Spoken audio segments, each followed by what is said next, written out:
Nah, poin-poin utama dari materi kali ini ialah yang pertama, pengertian dari project based learning itu sendiri.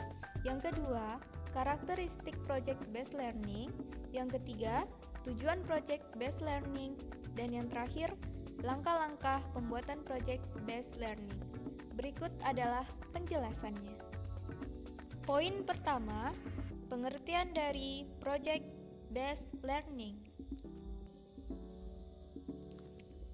Pembelajaran berbasis proyek project based learning atau disingkat dengan PJBL adalah metode pembelajaran yang menggunakan proyek atau kegiatan sebagai media.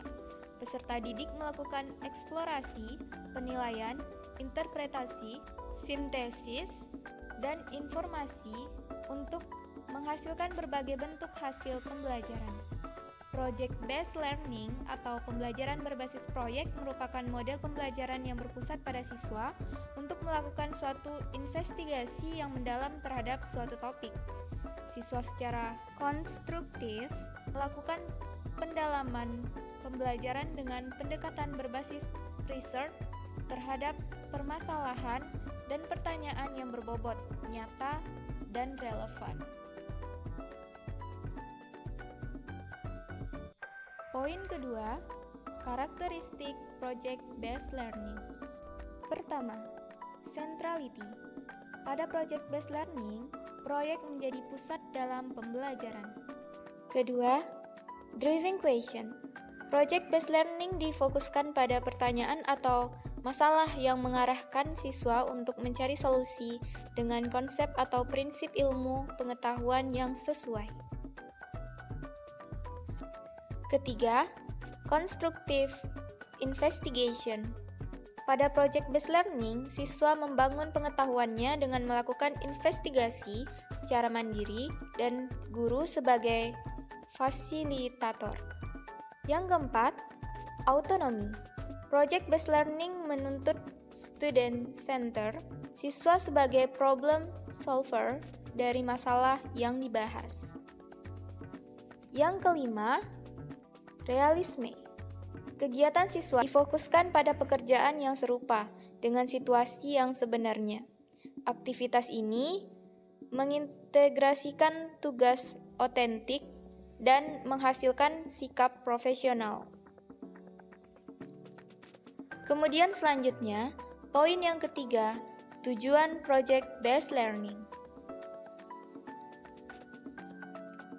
Pertama, meningkatkan kemampuan peserta didik dalam pemecahan masalah proyek. Yang kedua, memperoleh pengetahuan dan keterampilan baru dalam pembelajaran. Yang ketiga, membuat peserta didik lebih aktif dalam memecahkan masalah proyek yang kompleks dengan hasil produk yang nyata. Yang keempat, mengembangkan dan meningkatkan keterampilan peserta didik dalam mengolah bahan atau alat untuk penyelesaian tugas atau proyek. Yang kelima, meningkatkan kolaborasi peserta didik khususnya pada PJBL yang lebih bersifat kelompok. Kemudian, poin yang keempat, langkah-langkah pembuatan project based learning. Poin ini merupakan poin terpenting dari materi project based learning ini sendiri.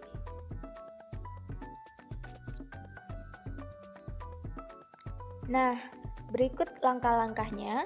Yang pertama, membuka pembelajaran dengan suatu pertanyaan yang menantang. Kemudian yang kedua, merencanakan proyek.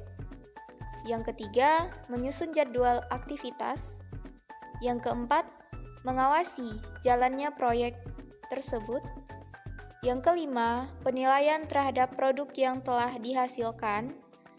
Dan yang keenam, evaluasi. Baiklah, sekian dari saya.